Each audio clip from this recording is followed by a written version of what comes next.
When I was 14, I faked my way into getting my ultimate dream job at a game dev studio. The 10-year journey of game development that followed was full of insane highs, but also hilarious disasters. I'm going to tell you everything that I learned in just 10 minutes so that you know what to focus on and avoid as an aspiring game developer. When I started, I had no experience, none. I was as clueless as a penguin trying to find its way through the desert. Let's start at the beginning. It's 2011. I'm a 14-year-old with no work experience except a self-published book on Amazon. I used this book to make it seem like I was a prolific writer and of legal age to hire. With this strategy, I got a job writing for a game called Kotaru. I was ecstatic. This job introduced me to writing and narrative for video games, as well as to some basics of game design, such as the GDD, or the game design document, which is kind of like the Bible that you write for the game before you actually make the game. Kotaru was a successfully backed Kickstarter game, so thousands of people were guaranteed to see my work,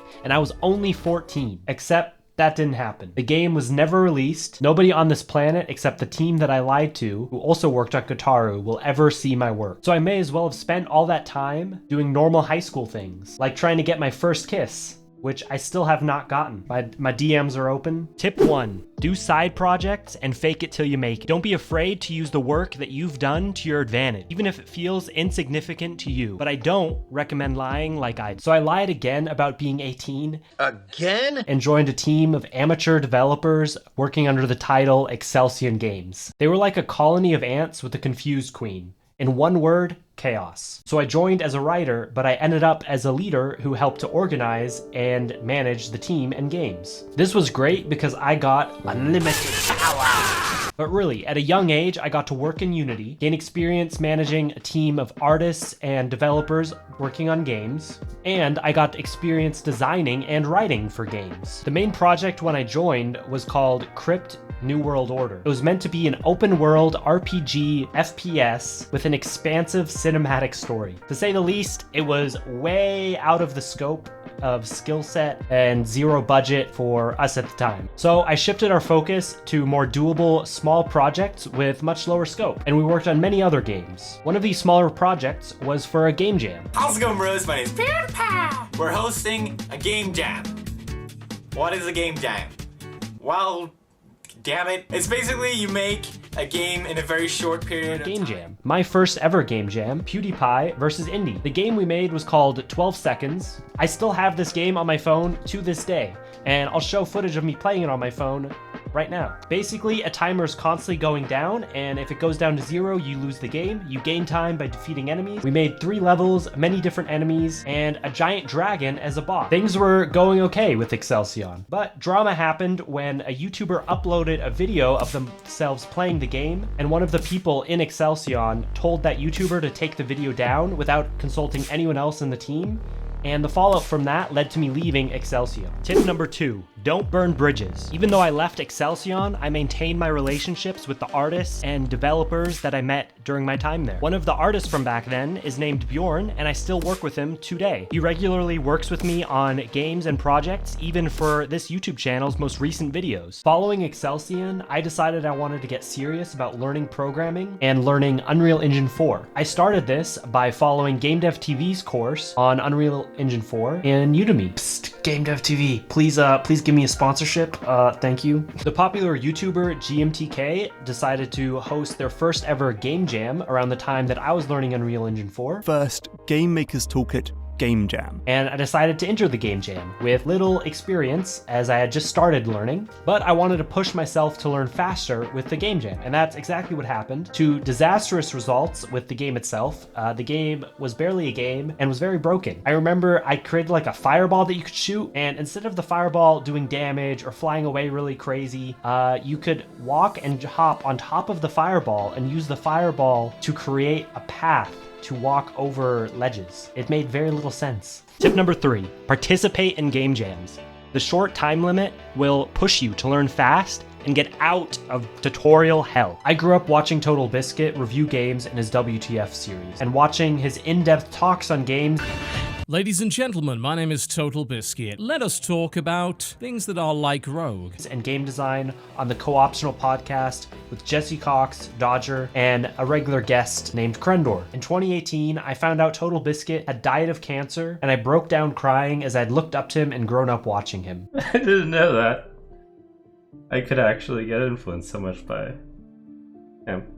Actually just heard that Total Biscuit passed away, so we're not going to stream tonight. Even though I didn't know him personally and had only met him briefly at events, his passing deeply affected me and pushed me to focus on game development and go to university for game design instead of creative writing. Determined to go to school for game design, I found the only school in Germany that had game design as a bachelor's, but I was rejected from the university. If you want to be a game dev and support my game deving, then punch that subscribe button like it stole your girlfriend. I thought that there was no other school with game design, but my dad told me that there was a private university. I ended up getting an in-person interview for the university, and I participated in Ludum Dare 42, another game jam, and made a Binding of Isaac inspired game using Construct 3. Look at the graphics, guys! Look at the graphics! I showed the game that I had made to my interviewer, and I ended up getting into the university. And I made a YouTube video on the game. I'm Justin Six. This was my first game dev vlog, my first devlog. During my first semester, the focus was a lot on physical games and general game design, but I wanted to be like Neo in the Matrix, so I wanted to continue my learning of programming and turned to Game Dev TV. I used their courses to learn C#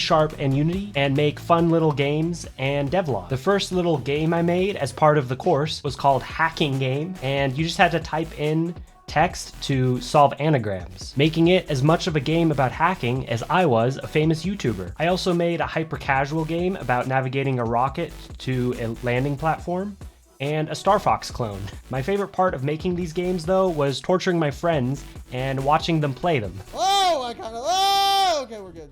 During my second semester, I decided to enter the 7-day roguelike game jam. I wanted to focus on programming and game design, so I reconnected with Bjorn, an artist who I had worked with in Excelion games. The game ended up a generic first-person shooter without any roguelite elements and a little bit of storytelling, but I'm still proud of what I did at the time, as it pushed my skills forward with Unity and game dev. Tip 4.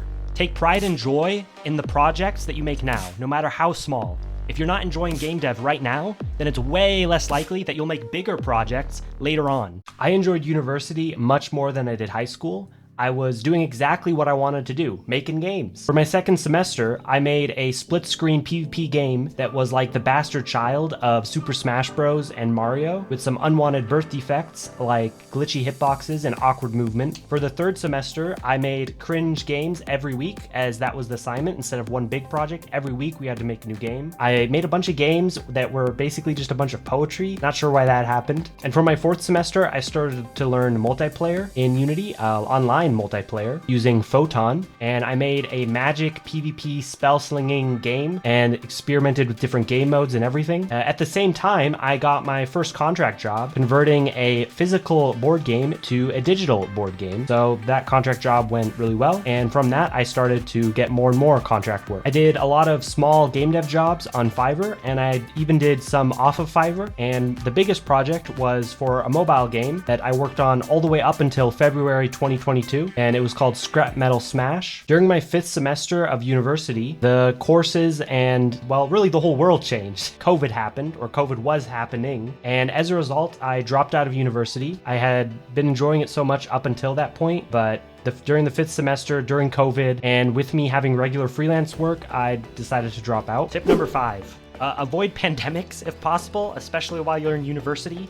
Turns out university is not very fun when there's a pandemic going on. I didn't only want to do freelance work and make games for other people, so around the time of my dropping out of university, I also started my first Steam game, Alien Life Simulator. I was overconfident and way overscoped Alien Life Simulator, and I decided that I would have it done in 3 months and launched to Steam Early Access. I used a lot of shortcuts in order to make the game very quickly. I used a lot of assets like Invector. I went through a lot of quick iteration with the game because I was able to use assets to quickly basically prototype ideas in Unity, and I eventually landed on a basic gameplay loop of exploring tiny little floating islands and gathering resources to build gatecrackers to explore more islands, with a couple hidden chests for like guns, and I think there was like 4 enemies on launch or so. I did end up making the game very quickly, and I ended up launching it in about 4 months of February 2021 I launched into early access. And for launch day, I even paid 2 creators, Jesse Cox and Krendor, to stream the game on launch day. Take all the food and let them die. I don't want to do that though. These are 2 people who I looked up to and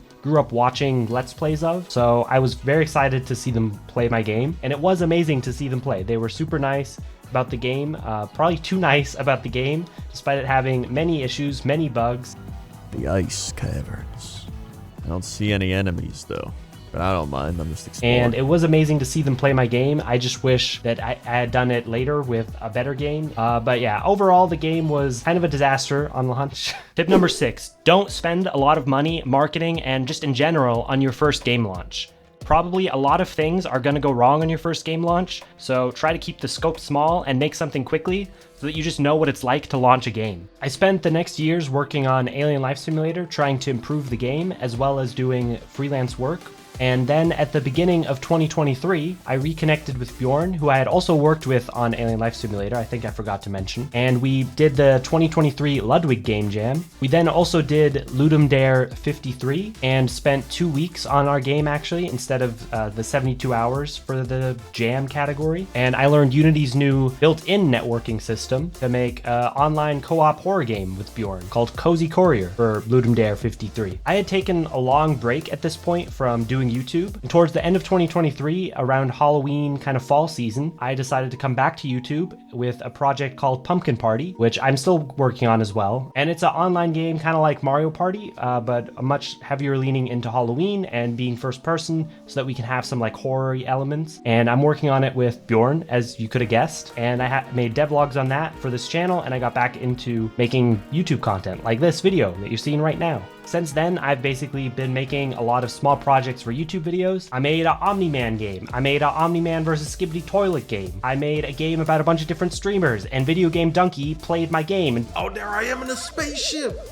That's my famous spaceship. Streamer of the year. I am Donkey. I abducted your favorite streamers. Oh, these are the most famous streamers from Twitch. Let's play Call of Booty. gaming mode. Oh, nice. Press F to flip gravity. This is too creative to be Call of Booty. I made an Avatar game. I made a Taylor Swift game. And I'm going to be making a bunch more games and a bunch more devlogs. If you want to see one video that goes more in depth on one project, then click the video on the screen.